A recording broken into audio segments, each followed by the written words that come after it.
One of the questions that comes up a lot is people wondering, when are we going to unlock these doors? When can we all return to church? And the both the short answer and the long answer to that question is haven't got a clue.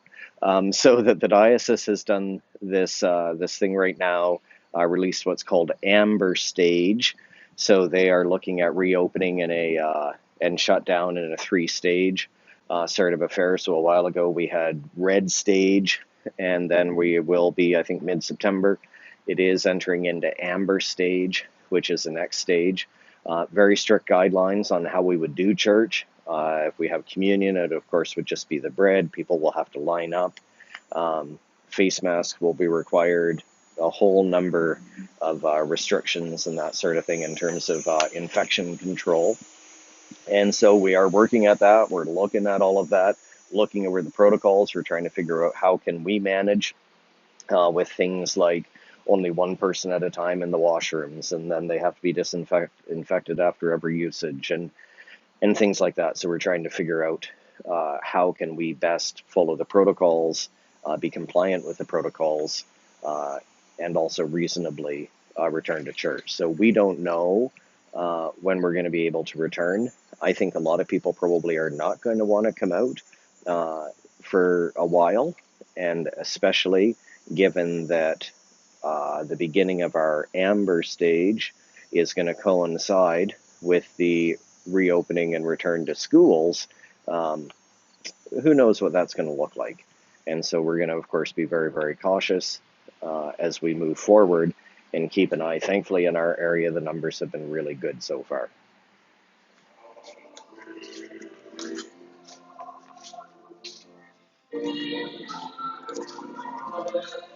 People have been wondering how we do our Sunday videos, and so part of the way choir is working is they rehearse on Thursdays. They get the music earlier in the week, and then come in and spend the earlier part of the day doing rehearsal, and then we have different equipment and things set up uh, so that then they can Rob can do the recording, and that way we maintain social distancing and all that sort of thing, so that for our videos we have different groups in at different times over the course of 2 days, and then we just put all the individual elements together. Very cheerful and okay. Yeah, exactly, right? Okay, I'm hitting record.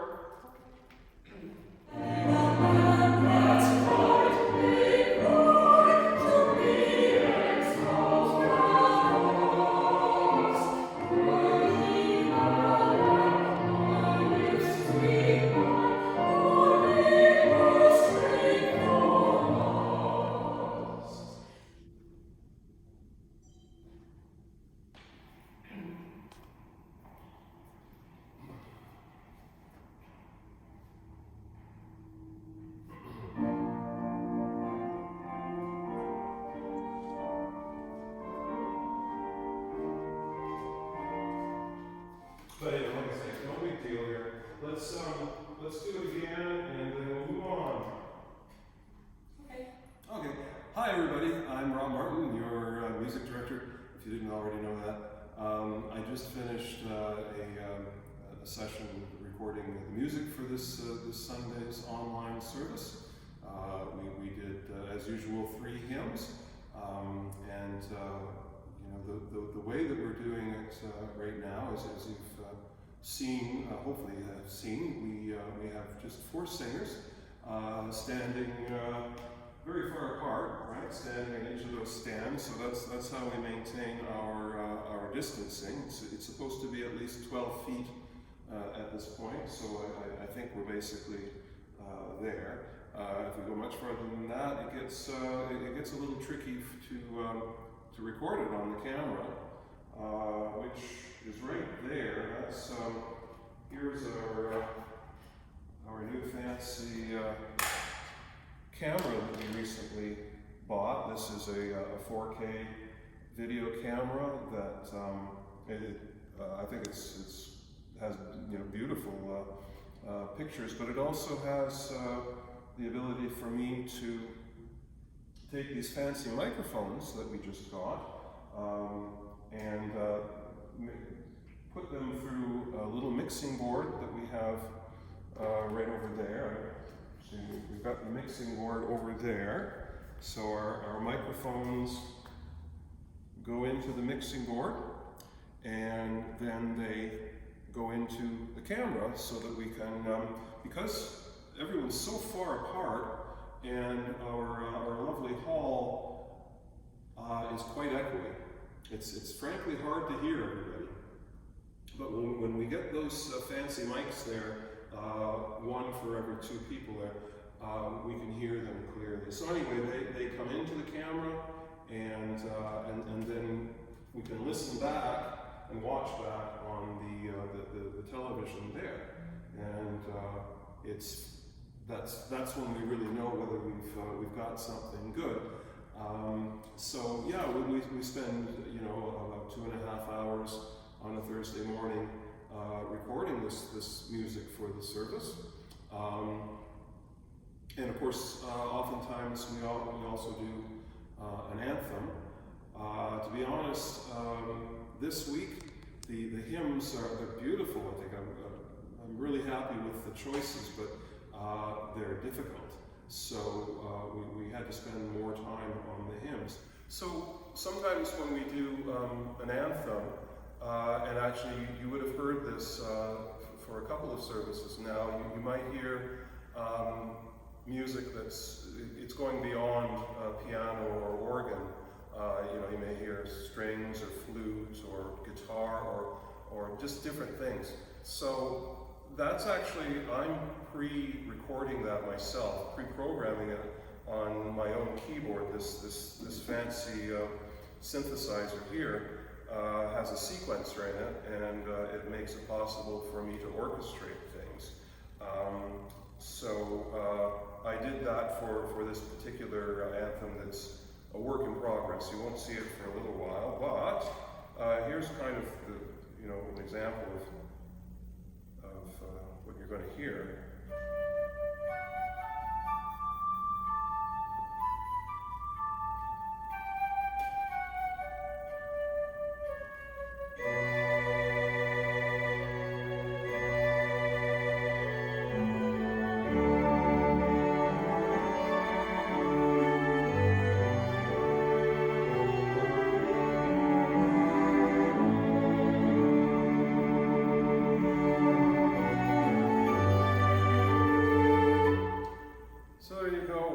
It has it can sound like practically anything, and all I have to do is just take the time to play the different parts into the keyboard and record it.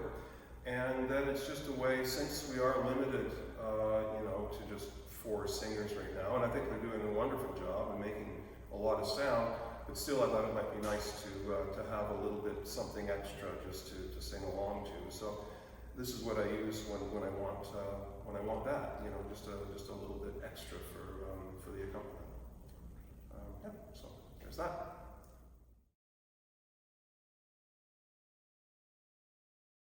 Okay. Some folks have been asking about our community gardens and these wonderful community gardens and what's going to happen to all of the food. And what happens to the food would depend entirely on whoever it is that has the garden bed. I would assume in most instances the food will be eaten. In some cases, some of the food from community gardens, depending on who has what box. Some things are donated to, say, the local food bank. Some produce is used for our meal program for some folks who are experiencing difficulties.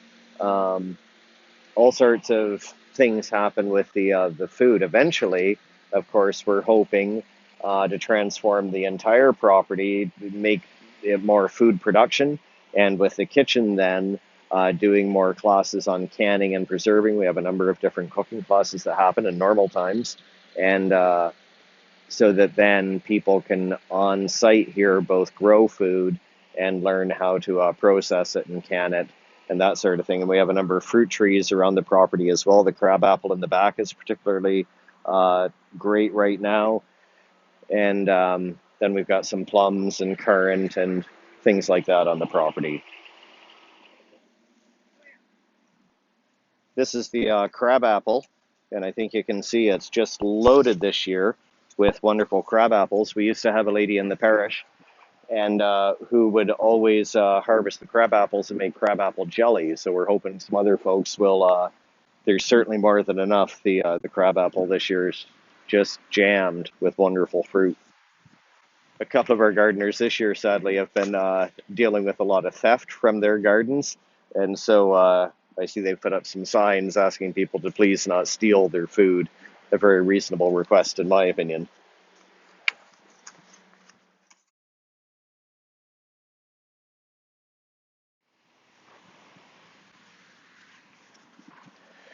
As well as our food ministries with respect to the community gardens. Another thing that we do is St. Thomas's has now taken on preparing all of the TGIF, which is thank goodness it's Friday, meals that are distributed across the road, where lunch happens every day, and then on weekends, frozen meals are handed out. And during the time of pandemic, both the number of meals we're preparing and the frequency with which they are prepared has doubled, so that we now have twice a month work crews. That used to happen all in our kitchens, but right now we've decided that with disinfection requirements and that during the pandemic, everything now happens across the road at Bridge Street United Church in their kitchen, and that way it's just one kitchen to sanitize and clean and all that sort of thing, instead of us using both kitchens like we had before. I'm sure we will return to our kitchen, and a lot of folks maybe don't know, and certainly in the newspapers and that it never gets covered, that it's actually St. Thomas's that does all of the meals for TGIF, and then, as I say, there's the free lunches as a part of Bridge Street United Church and their food ministry. So it's been a great partnership for a number of years. One of the other things that we've continued to do through COVID is a lot of food ministry, as St. Thomas's always does. But with the COVID restrictions, there was a phrase in there about essential food ministries, so that essential food ministries were allowed to carry on. And so there's not only our preparation of the frozen meals every weekend, but then in addition to that, we developed a little bit of a food stockpile, minimally, but here at St. Thomas's, and then we have been using that for emergency food deliveries throughout COVID time. And so both as a parish, we've done some emergency food deliveries, but then also there have been a couple of occasions in my work with Belleville Police and the Belleville Police Chaplain, we've done some emergency food deliveries through that as well. And so St. Thomas's has supported and funded all of the emergency food, essential food ministries through COVID time.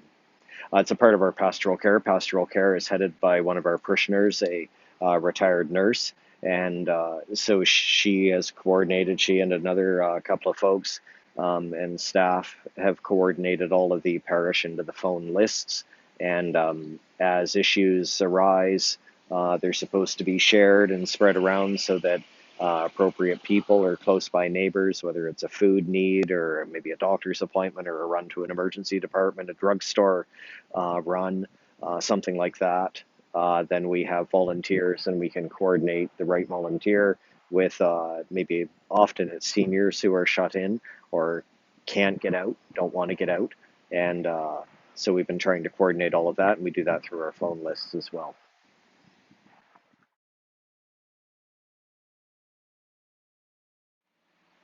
People have been curious what all goes into producing our Sunday worship videos. And so let me think. With equipment, we use my phone and AirPods. I always get confused, earpods and AirPods. And we have a tripod. We have some software that allows the AirPods to also work as a microphone. Our mail person is coming. And just give me a minute. Hiya. I can take the mail if you want. Perfect. Thank you. You too. That's the mail. We've got mail. And we use tripod, uh, Apple iPhone, and my AirPods. Again, when we have readers, different readers in, either I go to someone's house, depending on their age and health, if they're a little bit fragile health perhaps. Um, then I go to the house. Usually we do that outside. I wear a mask, so that we want to make sure that we're really careful on how we record readers. If the readers are all coming on site here to the church, then we stagger them at different times. Uh, Again, so there's no crossover, and then all of those different video clips. Shweta, who is hiding behind the camera, perhaps I can turn the camera, and Shweta uh, does puts all of our video clips together and posts them at Shweta, who has developed our Instagram, YouTube, Facebook, and all of these different social media um, where the videos go. And trying to think of what all else is involved in the producing the Sunday videos. Um, we get the music clips, as I highlighted earlier, and for our musicians, we're rotating through because we have a maximum of 5 people under the protocols. So we, different weeks, have different members of the choir where Rob is sort of rotating through um, which choristers show up on which week. And so that's the way we're trying to do all of that. Can't think of much more to say about how we produce the Sunday videos. So St. Thomas's was one of the earlier churches, I think second earliest church in Belleville back in the early 1800s, and this was the first cemetery. And so we have a lovely garden in the back corner that a lot of folks come and use. Oh, there's a fellow sleeping back there right now, actually.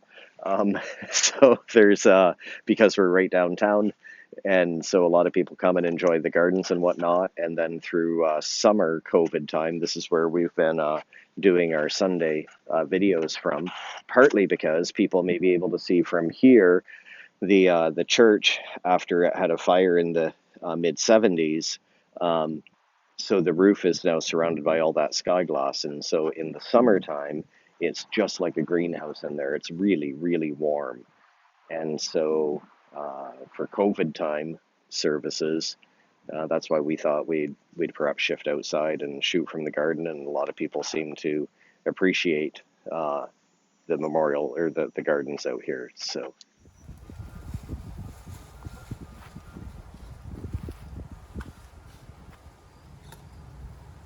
Hey, how are you today? Good, not bad. How was lunch? Yeah, what were they? I'm Brad, by the way. What are they serving today? Chicken and egg salad sandwiches. Oh, right on. Nice. Yep, it's always good we do a lot of the prep stuff here and that as well, so we partner up. And yeah, usually it's good food. Oh, it is. Yeah.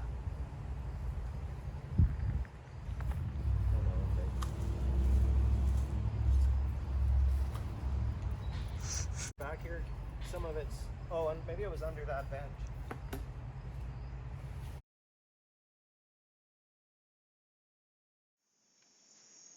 So the church offices remained open all during the shutdown time, and now it is. Oh, someone's wanting to come out.